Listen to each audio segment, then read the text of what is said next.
Greetings. This is my review of One Piece chapter 989. The concept I'm using is, this is recorded before I have read the chapter and is more of a reflection of last chapter and where I think this chapter will be going. This is recorded when I've digested the last chapter and feel like I can appropriately look back at it and view it more objectively after the hype has died down a bit. As this is my first review, this is probably going to be the longest. I'm of the opinion the raid will fail. I'm not alone in this. I don't think I'm in the majority when believing that. The reason simplified is there is too much hope, as well as a couple of story threads I think right now is done suboptimally if they are concluded like this. The greatest one is Ace, which right now only serves as a tiny bit of increased motivation for Luffy, but it more introduces more problem than it actually result in great moments with hope. It's basically that we've been told by the Marines, by the story itself, by other characters, that this is a huge undertaking, that it's basically impossible for them to win. That is not what we have been shown. We have been shown that Kaido can be hurt right off the bat. Personally, I don't have a problem with who did bringing him to his knees.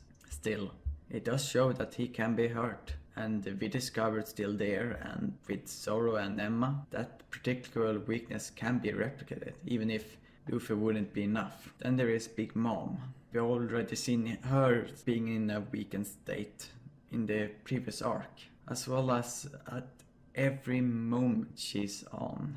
She has shown incredible feats of strength. Still, as she has been presented, she doesn't feel like a threat. Like, she has these insane powerful attacks. I never feel any risk of it actually hitting anyone, not even the father. And then there are the rest of the Beast Pirates, which haven't the great shown. I mean, the one with the greatest feats are Yak and King, and Yak basically survives.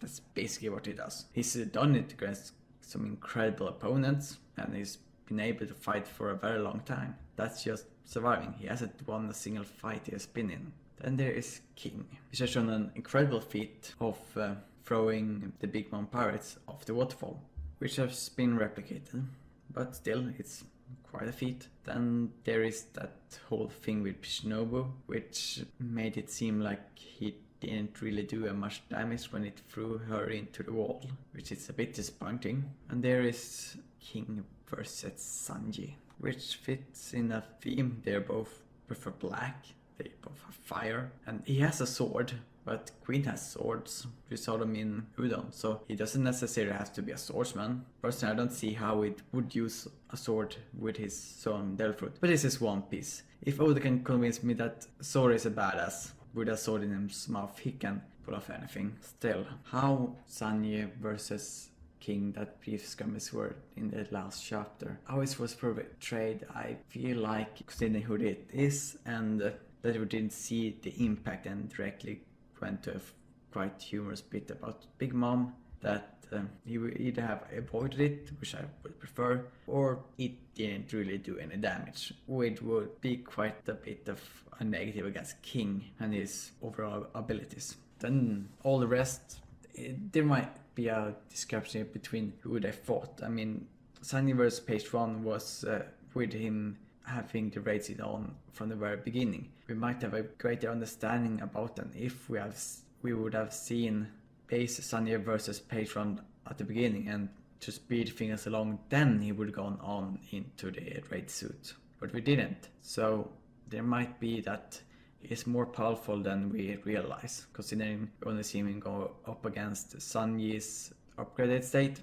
and Luffy. Yamato, I think I will just call Yamato a he until they decide otherwise. I mean, personally I feel like there is a strong possibility that they will go back to using female pronouns, but that isn't a guarantee. And as long as they use male pronouns, I am going to use male pronouns. I'm not a gatekeeper of who is qualified as a male and who is qualified as a female.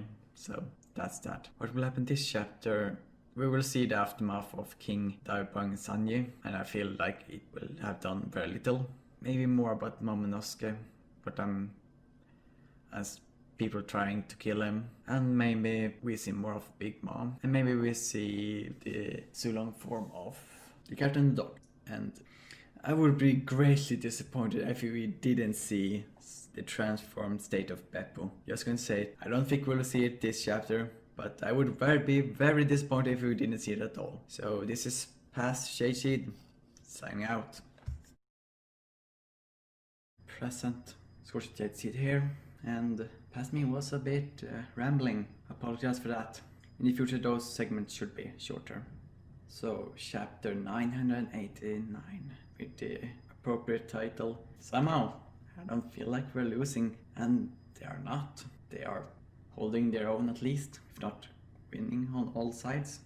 And we continue with this cover short that I feel would be a genius move if the raid fails. If he holds this, see, I don't kill characters. See, the will of P is a thing, filling us with even more hope. That is the crux of the chapter, which on one side we see Big Mom being not a threat anymore, basically. At this point, that might chase in the future, but none of her attack will hit, because she's too strong for them to hit. Still, this Straw Hat was badass, and I really like that they had time to shine. Just that, what's the point of having them face two Yonkos if one of them is not going to really do anything? Is it just to hype up Luffy more? That, oh, he took down two Yonkos. Yeah, at this moment, if they're not going to lose, I don't see the point in really having two Yonkos against them. And the interaction with Zoro and Luffy, with Queen just standing there, was hilarious. This is another point that I feel like Future Sight was a mistake for me personally. There's always this moment when Luffy is surprised by anything. I feel, wait a minute, shouldn't he have Future Sight so that wouldn't happen? I won't say it destroys anything, but it makes me enjoy the story slightly less. Sanji versus King, like past me said, I don't see a point where this really shows any good thing from King. The aspect that I least liked, that basically didn't do any damage, was correct with Sanji reluctantly praising the raid suit. Once again, still, that group shot was really great. It also is a group shot without Carrot, Yamato, or anything other people that could be the next Nakama. So it's a great shot where it just is the Strawhat crew. I like it. One thing that is confusing is why Sanji took off the raid suit. I mean, it's incredibly OP. And if there might be that it's too damaged to use now, and that I would really like, especially if they're going to lose. It could be because now Sunny is back to his old self already.